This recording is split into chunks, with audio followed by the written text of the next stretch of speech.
চাঁদপুরের মতলেবে সংস্কারের অভাবে মরে যেতে বসেছে ধনাগোদা নদী। একসময় উপকারী নদীটি এখন স্থানীয় মানুষের কাছে ভোগান্তির কারণ। নদীর প্রায় ১০ কিলোমিটার অংশ কচুরিপানা আর আগাছার কারণে রূপ নিয়েছে বদ্ধ জলাশয়ে। নোংরা পানির কারণে ছড়াচ্ছে রোগবালাই। তবে আগামী বছরের মধ্যেই ধনাগোদা নদী সংস্কার করা হবে বলে জানিয়েছে সংশ্লিষ্ট কর্তৃপক্ষ। চাঁদপুর সংবাদদাতা ওয়াদুদ রানার পাঠানো তথ্যচিত্রে কানিজ নুসরাতের প্রতিবেদন।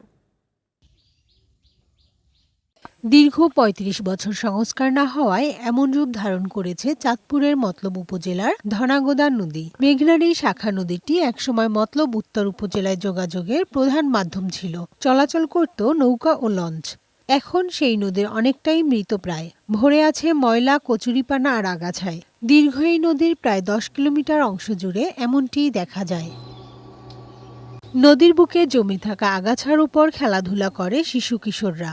অনেকে আবার হেঁটেই পার হচ্ছেন নদী। নোংরা পানি আর মশার উপদ্রবে বিভিন্ন রোগে আক্রান্ত হচ্ছে নদী পাড়ের বাসিন্দারা। মশা, মাছি, পানি গন্ধকয়, পানি খারাপ হয়ে গেছে গা। পানিও ব্যবহার করা যায় না, পানি ব্যবহার করলে রোগবালাই হয়। ধনাগোদা নদী ভরাট হয়ে যাওয়ায় স্বল্প বৃষ্টিতেই প্লাবিত হয় তীরবর্তী অঞ্চলের ফসলি জমি।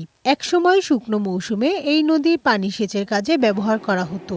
শুকিয়ে যাওয়ায় এখন তা হয় না। এই পানি আগাছা জমতে জমতে পানি নষ্ট হয়ে গেছে, ফলে এই মৃত নদীর পার্শ্ববর্তী যারা রয়েছেন তারা এই পানি ব্যবহার করতে পারে না। তবে নদীটি সংস্কারের উদ্যোগ নেওয়া হয়েছে বলে জানিয়েছেন মেঘনা ধনাগোদা সেচ প্রকল্পের নির্বাহী প্রকৌশলী। আগামী বছর এই কাজ শেষ হবে। ড্রেনেজ ক্যানালগুলোর কচুরিপানা অপসারণের কার্যাদেশ প্রদান করা হয়েছে। আমাদের প্রকল্পের মেয়াদ ২০২৫ সালের জুন পর্যন্ত।